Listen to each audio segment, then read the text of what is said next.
नीति क्लास। नीति क्लास। नमो सिद्धाणम नमो आयरियाणम नमो वज्रायाणम नमो लोये सविसागुणम। पंच परमेष्टि भगवंतों की, गणाचार्य भगवान विराग सागर जी महाराज की, पट्टाचार्य गुरुवर विशुद्ध सागर जी महाराज की, या हम सभी अपने जीवन में सुख और गुणों की अभिवृद्धि के लिए नीति के विषयों का श्रवण कर रहे हैं। नीतिकार हमें सिखाते हैं कि हमें अपने जीवन में स्वाश्रित होना चाहिए। पैसे के लिए भी, जीवन के लिए भी, सुख शांति के लिए भी, हर चीज के लिए हमें स्व आश्रित होना चाहिए। दूसरा आपका सहयोग कर दे, बहुत अच्छी बात है, आपको सहयोग ना मांगना पड़ जाए। गंभीर विषय, जीवन की उन्नति का विषय। स्वाश्रित रहे। आप देखो साधुओं का जीवन बड़ा प्रसन्न चित्त जीवन जीते हैं। साधु क्यों जीते हैं? खुश रहते हैं, वो स्वाश्रित रहते हैं, कोई डिपेंडेंसी नहीं है। कहीं कुछ नहीं भी मिले तो जमीन पे भी सो जाते हैं, अपने को क्या है। कुछ ना भी मिले तो खेतों में सो जाते हैं कि अपने को क्या है, स्वाश्रित है। लेकिन जब साधु भी आहार के लिए पराश्रित होते हैं तब कहीं ना कहीं उनकी विशुद्धि जाती है। इसलिए श्रावक की तो विशुद्धि बनती है जो सेवा कर रहा है, लेकिन उनको लगता है कि फिर जाओ किसी के यहां लेने के लिए। तो आज की नीति कह रही है कि अपन स्वाश्रित रहें। अच्छे दिन हो तो भी, बुरे दिन हो तो भी। जब बुरे दिन आते हैं, कष्ट के दिन आते हैं, हम एक दूसरे को ब्लेम करते हैं, कर्मों को भी ब्लेम कर देते हैं कि पड़ोसी ने ऐसा कर दिया, उन्होंने ऐसा कर दिया। गलती किसी की नहीं, गलती हमारी है। ये आज की नीति का जो विषय है ये आपके लिए है कि गलती हमारी है। हर परिस्थिति में, हर वक्त ये सोच के चलोगे कि गलती हमारी है तो कभी भी आपको दुख नहीं होगा, कष्ट जल्दी से समाप्त हो जाएगा। लेकिन हम क्या कहते हैं, गलती किसी और की है। भारतीयों की बात करता हूं पहले। भारत में अधिकतर रिश्ते तो तांत्रिकों ने तोड़ दिए। कोई जाता है कि हमारे घर में दुर्घटना हो गई, हाँ तुम्हारे यहां कोई महिला है 40-50 साल की, हर किसी घर में है। उसके यहां तुमने कुछ खाया है, हर कोई किसी के त्योहार में कुछ ना कुछ खाता है। बस उसने कुछ ऊपरी कर दिया है। अपन ये मानते कि हमारे दुख का जिम्मेदार वो है। आप गाड़ी चला रहे हैं, कोई व्यक्ति आकर के आपकी गाड़ी से टकरा गया, आप क्या बोलते हैं, गलती उसकी है। और यहीं से जीवन में संकल्प विकल्प चालू होते। माइंड सेट करो और ये बात खुद के दिमाग में रखो कि गलती हमारी है। हर परिस्थिति में गलती हमारी है। एक बात ध्यान रखना, यही सोचना कि अगर मैं इस पंचम काल में, कली काल में नहीं आता तो मुझे ऐसे लोग मिलते ही नहीं। मैंने पहले इतने अच्छे भाव क्यों नहीं बनाए कि मैं पहले भगवान बन जाता। इसलिए गलती हमारी है। और जब आप अपनी गलती स्वीकारते हो तो थोड़ा सा दुख कम होता है, संक्लिष्टता कम होती है। आज की नीति कह रही है कि आपके साथ जो भी होता है उसके जिम्मेदार आप ही होते हैं। अब आपको लगेगा कि मेरी गाड़ी घर के बाहर खड़ी थी और एक व्यक्ति पत्थर फेंक के चला गया, गलती हमारी कैसे? सभी की तो खड़ी है। आपके साथ हुई घटनाओं का दोषी दूसरों को ना माने, गलती आपकी ही है। तुमने गाड़ी बाहर क्यों खड़ी करी? अच्छा, आपने अंदर खड़ी करी, छत गिर गई, अब गलती किसकी है? गलती उसकी नहीं है, कंस्ट्रक्शन करने वाले की, इंजीनियर की। गलती तुम्हारी है। ये गलती हमारी कैसे है? सुनो,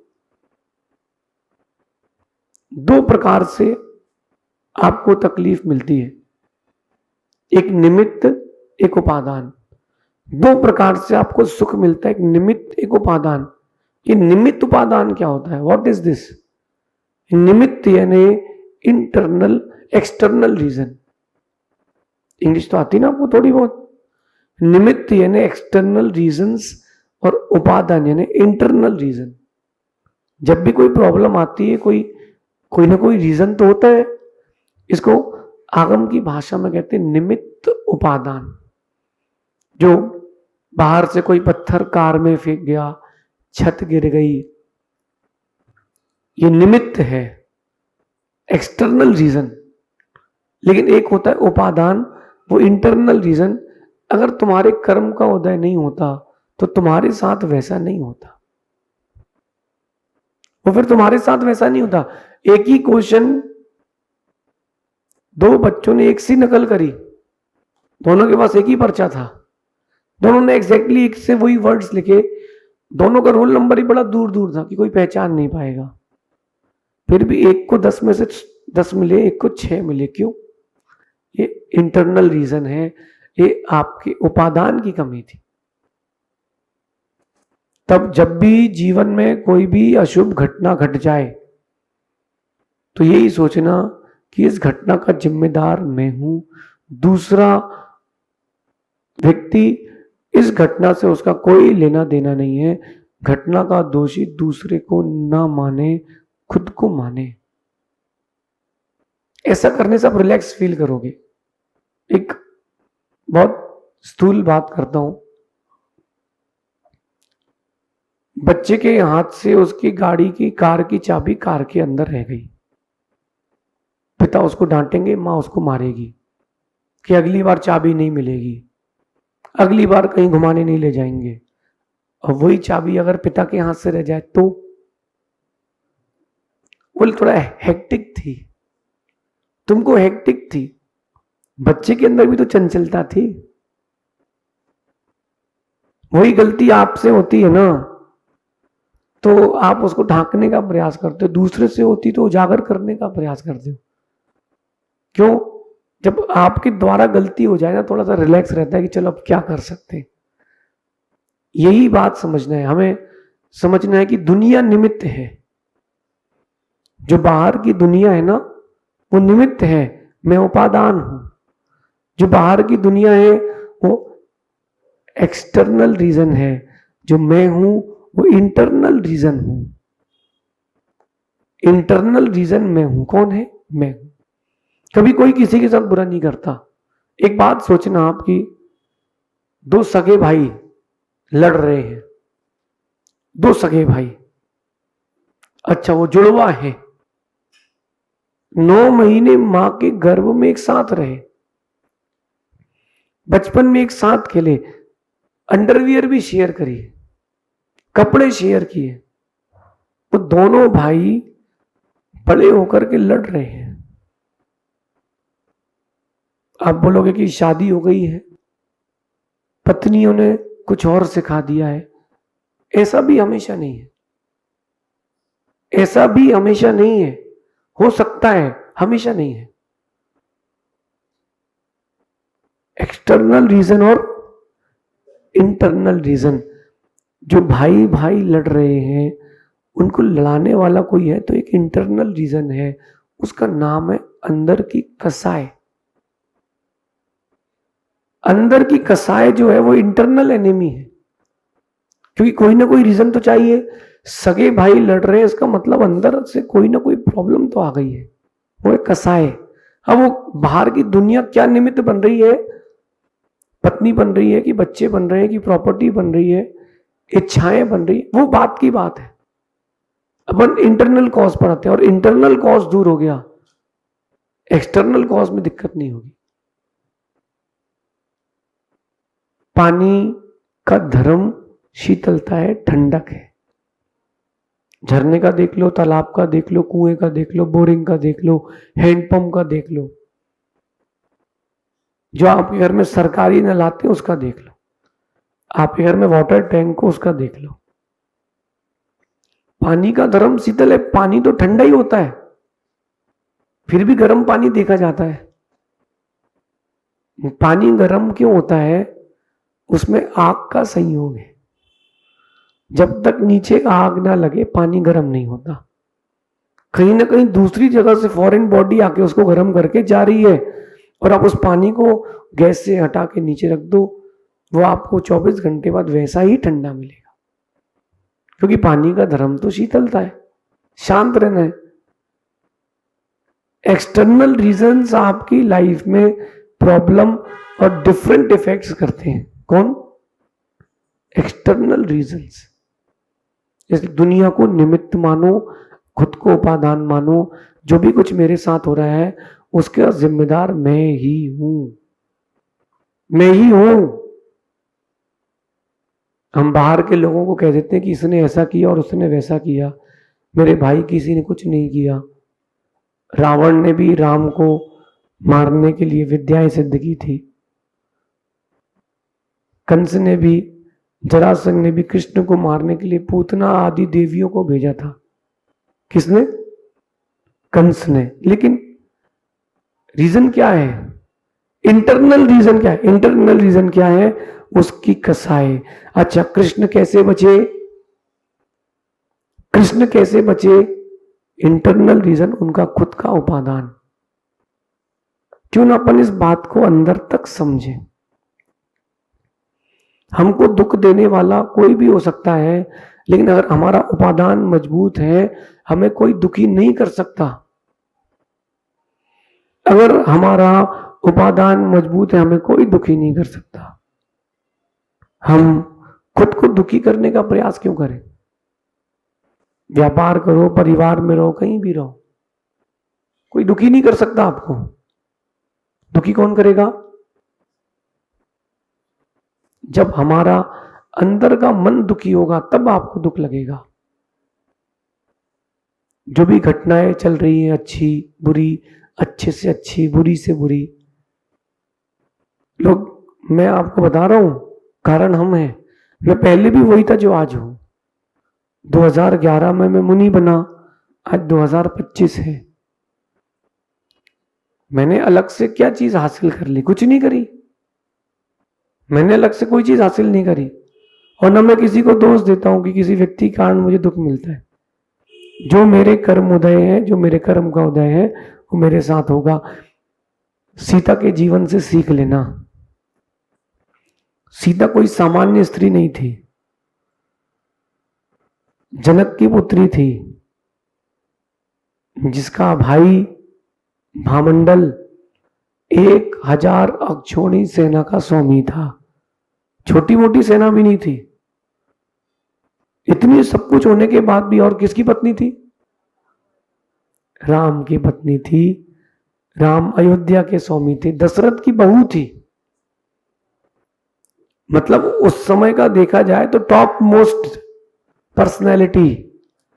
रावण हरण करके ले गया। सीता ने ये नहीं कहा कि तू गलत कर रहा है, सीता ने कहा मेरा कर्म उदय है। फिर जो बचा के लाए थे उन्होंने ही भेज दिया। चौकीदार ही चोर हो गया। राम के आश्रय में थी और आश्रय ही धोखा दे गया। राम ने ही सीता को जंगल भेज दिया। सीता ने उस समय भी ये नहीं कहा कि राम तुमने अच्छा नहीं किया। अभी पंचम काल की सीता होती तो राम को कोर्ट हो गई होती, जेल हो गई होती, डाउरी केस, हैरेसमेंट केस, दुनिया के 100 केस लग जाते। और पुण्यात्मा होता तो केस लगते, पापी होता तो ड्रम में मिलता। लेकिन सीता ने ब्लेम नहीं किया। सीता ने ब्लेम नहीं किया। सीता ने कहा सेनापति से कि राम से कहना कि ये तो मेरा कर्मोदय है, ये मेरा कर्मोदय है, इसके कारण मुझे झेलना पड़ रहा है। राम को बोलना कि जैन धर्म मत छोड़ना, मुझे तो छोड़ दिया है। ये किसका कथन था? सीता का। कम से कम अपन इन महापुरुषों के जीवन से सीख ले। 1 मिनट के लिए सोचो, आप बेचारे पांडवों का पूरा जीवन संघर्ष में निकल गया। कौरव परेशान करते रहे, बचपन में भी, बड़े होके भी, महल में ले जाके जला दिया। मैं ये कहानी इसलिए कह रहा हूं क्योंकि आपको पता है, आप कनेक्ट कर सकते हो। फिर युद्ध हुआ, युद्ध में अपनों से ही युद्ध हुआ, कितनी हंसी हुई कि बड़ा भाई छोटे भाई के ऊपर युद्ध चला, बाण चला रहा है, और अर्जुन जैसा छोटा भाई, कर्ण जैसे सगे बड़े भाई के ऊपर बाण चला रहा है। चलता रहा। जब वो जीवन निकल गया, इसके बाद आखिरी में उपसर्ग हो गया, अपनों ने ही गरम गरम लोहे के आभूषण पहना दिए, लेकिन उन्होंने उफ भी नहीं की। क्यों? उन्होंने नीति ध्यान रखी थी कि दुनिया निमित्त है, मैं उपादान हूं, मुझे कोई दुख दे सकता है लेकिन दुखी नहीं कर सकता है। दुख आना बाहर का कारण है, दुखी होना न होना हमारा निमित्त है। आप लोग रास्ते में कहीं जा रहे हो और कोई जानवर मरा पड़ा हो, बदबू आ रही हो, जानवर उठा के फेंकते हो कभी? कोई नहीं फेंकता। क्या करते हो? नाक बंद करके दूर से निकल जाते हो, अथवा रुमाल लगा लेते हो। बॉडी में कहीं परफ्यूम लगा तो वो सूंघ लेते हो। जल्दी चलो, जल्दी चलो, जल्दी चलो। यही आपको करना है। जब भी कष्ट का समय आए, बैठ जाना, गलती मेरी है। आपको स्वादिष्ट भोजन चाहिए, पत्नी नहीं बना रही, गलती मेरी है कि मेरा भाग्य ऐसा है कि पत्नी ऐसी मिली। आपके पति मंदिर नहीं जाते, पूजन अभिषेक नहीं करते, आप बोल बोल के थक गए हो, गुटखा खाते हैं, सिगरेट पीते हैं, शराब पीते हैं, बीड़ी पीते हैं, कोई बात नहीं। ये सोचना गलती मेरी है, मैंने ऐसा कर्म नहीं किया होता तो ऐसे पापी के साथ मेरा विवाह नहीं होता। बच्चे बात नहीं मानते, उदम करते, गलत रास्ते पर है, समझाना, फिर ये सोचना कि अगर मेरे कर्म का उदय ऐसा नहीं होता तो मुझे ऐसा बेटा क्यों मिलता। गलती मेरी है, कहीं ना कहीं पाप कर्म का उदय तो मेरा है। ऐसा चिंतन करना, ये स्वाश्रित होने की नीति है। क्या कह रहे हैं कि पर को दोष ना दे, स्वाश्रित बने, स्वावलंबी बने। जब जब हम दूसरों को दोष देते हैं, पॉइंट आउट करते हैं, हम बहुत कमजोर हो जाते हैं। जब वो चीज हम खुद के ऊपर लेते हैं तो मजबूत हो जाते हैं। कभी बैट्समैन ये नहीं कहता कि यार उसकी बॉल बहुत फास्ट थी। बैट्समैन हमेशा एक ही बात कहता है, बॉलर बैट्समैन दोनों, गलती मेरी है कि मैंने सही टिप्पा नहीं दिया, गलती मेरी है कि मैंने जज नहीं किया। आपकी जिंदगी में आपको वही मिलेगा जो आप लिखा के लाए हो। बस इतना है कि गुरु और प्रभु के आशीर्वाद से उसमें विशेषता मिल सकती, लेकिन जो लिखा के लाए हो वो तो मिलेगा, उसको कोई नहीं टाल सकता। नियति भेद नहीं करती, जो देती है वो लेती है, जो लेती है वो देती है। जैसा बीज वैसा वृक्ष, जैसा आज वैसा कल, और जैसा कल था वैसा आपका आज होगा। इसलिए गलती मेरी है, ऐसा चिंतन करें अपने जीवन में, इस नीति को उतारें। शेष आगे देखेंगे। भगवान महावीर स्वामी की नीति क्लास। नीति क्लास।